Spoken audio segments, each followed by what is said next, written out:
All right, here's another episode of the Black Screen Podcast. I have a few minutes. I'm driving in the car, going up to see my daughter, and we'll see how this flows out of my mouth. Not really sure. Not really sure about anything. I think that's the bottom line, is just as much as possible being present. And what the fuck does that even really mean? Because there's just all these things that we say, and especially in the spiritual community, and these catchwords and phrases and defining experiences that are really different for everybody.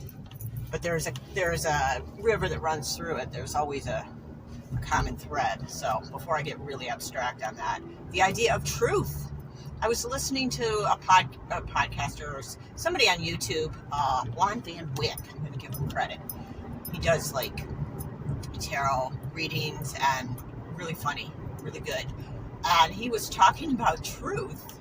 And of course there's like absolute truths, but everybody's experience of, say, a certain truth. He gave the example of hot and cold water.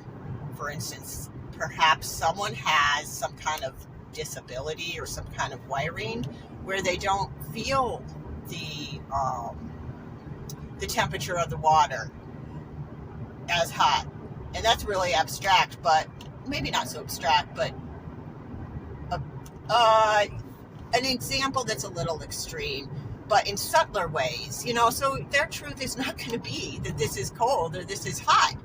And you can tell them that it is till you're blue in the face, but their lived experience is not that of that particular absolute truth. And I think this has been happening all over the place. And so we're all coming from such different perceptions and windows of experience, and everything that goes into the divine light that we come into be a human through, and sorting that all out. And so the truth with, we get so hung up on it being so objective, when I believe that it's more, or I've experienced it as more personal. I mean, even say a criminal. I was reading my friend's book, The Jacket Off the Gorge by Susan Ashline, an amazing book. And she's talking about this guy that she dated. I'm not going to give the book away, but it ended up being very engaging in a lot of real criminal activity, and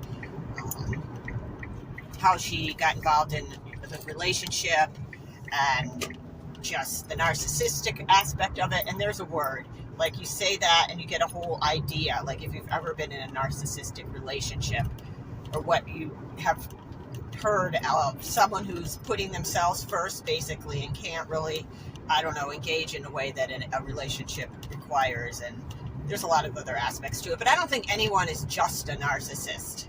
And my friend did a beautiful job showing the traumas that went into creating this individual that she was dating, and giving the whole perspective, and how you get twisted into these lies, that you end up believing your own lies in lots of ways.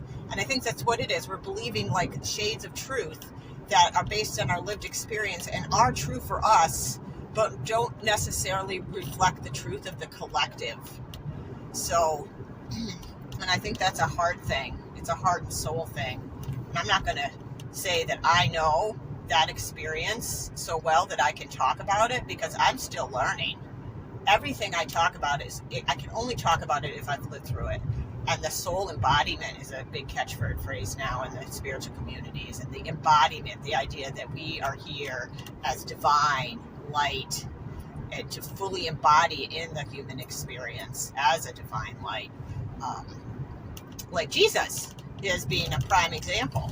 We're not going to shy away from the shadow elements of society and pretend that those don't touch us. I don't know how this relates to truth. I guess it kind of does, as I'm demonstrating how we get pulled into these vortexes of thought, and it kind of puts a shade of certain screens on the way we experience things. Anyway, so Christ and the soul and the embodiment of that we are soul. We are soul, and we are whole in soul. But we came in with this, into these suits and these beautiful, this beautiful body, that physicality that, we've tried to figure out at a mind level, at a very like logical linear level for so long, that we've kind of forgotten about the energetic pieces. And I think that's all coming online, and I see it coming together with people starting to get that, like, there's more to going to see the doctor than going to see the doctor, and there's more to healing than taking a pill or even doing a regimen. There's so many aspects and variables of everything. I think my personality and my ego, who I came here to be, is like this wide, like I feel like I see a lot. I think one time I've heard the diagnosis of it's low latent inhibition. Like, I can't narrow down my experience to one thing.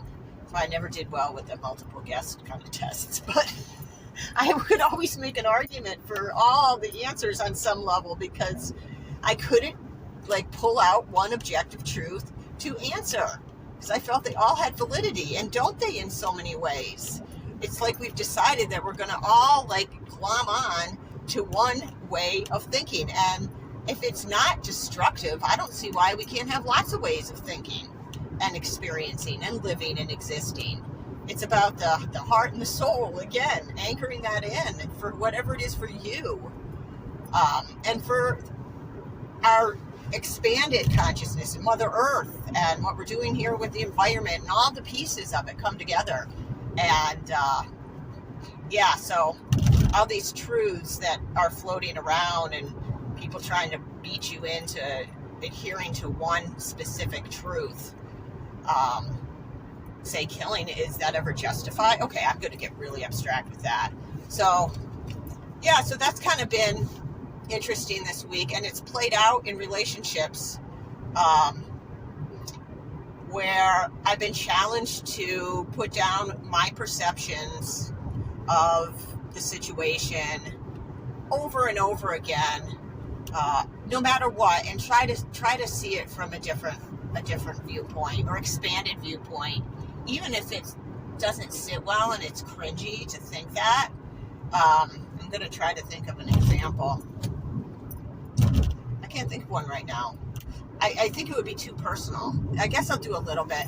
With my son, now he goes to a program a couple days a week where he works on a lot of social skills, and they do volunteer work, and it's been a little bit of an adjustment for him, as a lot of our individuals with special needs that we've hobbled, that I believe that our medical system often exacerbates, or at least keeps them stuck in the dependence mode, not able to really access the other dimensions of healing that are so important. So we've got these whole populations locked in this special needs, cognitive disability, and anyways, it's really challenging. It's challenging because on some level, they know that they're in this, I don't want to say dumbed down, but slower track of life, and the self-esteem can be an issue, and there's pieces that are very intact, so it's a heartbreaker sometimes. So my son, sometimes he doesn't want to go, and it's like,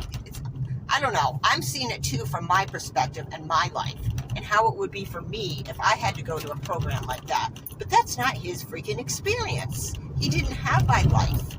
And so I might feel grief and sadness over the fact that he didn't get to do the things that I got to do, but he got to do different things. And sure, maybe I can judge them as completely, or as better on some level, but that's really not true. So redefining these ideas that I have about how things should be based on some program that I got running. And I'm not saying that not to want there to be less suffering for this. Holy crap, I've seen more double numbers and triple numbers today than I can tell you.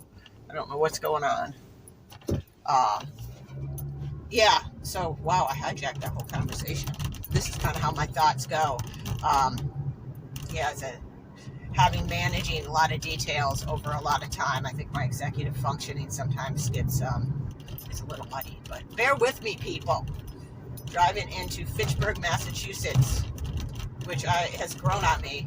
Used to be like a bustling community, and it's kind of now struggled a lot. And there's a lot of poor sections, and there's a lot of crime and whatnot, but the old buildings and everything's it's just so not homogenized. I guess that's what I like about it. It's so real. It's not like a fairy tale life. It's like you see some weird ass people walking down the street. You just want to like stop them and ask them their story. And then there's like the wealthier parts and way up on the hill, and oh wow, I don't know. I'm sure I'd feel differently if I grew up here. Again, there's this perception switch. I have this like glorious perception of this town, but I could see where people would feel trapped and depressed here too. So that's like a really superficial example. So anyways, my son sometimes doesn't want to go, and then I put the whole shade on it, like, oh, he's grieving, he's sad that he's not able to access these other things that other people are able to so easily. You know, he wants to be a firefighter, and there's issues around meeting the requirements for that career, and oh, wow, all these little nuances of just concept that I had no idea I would ever be contemplating. So it's a lot. It can be a lot to think. Kind of, you're not thinking for another person, but you kind of end up doing that, and it will put you into trauma loops. It'll put you into extreme like CPTSD stuff if you're thinking that his experience or your offspring's experience is lacking because of your experience and how you perceive what they're going through. But again, not to get away from there being a lot of things that could be done differently, that I see how we've kind of, again, disconnected and walled off all the connectivity with our programs, with our bodies, with everything in our world, but particularly for this population that needs access to so much for an extended period of time, like social life and support to get driving and all these things that a human needs to do to be independent, that just you end up letting them trickle out and kind of defaulting to the lowest common denominator in many ways because it's too much to coordinate. I don't know how much even the programs can't coordinate integrating all the life skills that are needed when someone doesn't get them in the normal trajectory.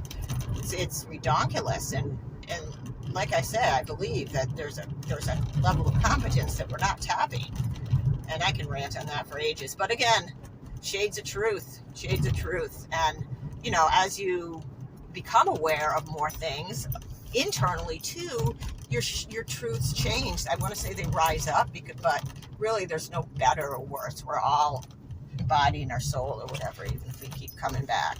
Who cares? I think we're all doing the best we can with the inner and outer resources that we have. We just want to judge and reject it all because it's safer. It's safer than thinking that someone that you really don't like or whatever is just as valid and equal to you, even if there's been harms done. And again, not to say that there aren't true victims, because there freaking are. Maybe not up high, but there are victims in our world. And that Johnny Cash song, What is Truth? Yeah, the lonely voice of youth cries, what is truth? And I guess that's where I'm going to end it. Peace out, y'all.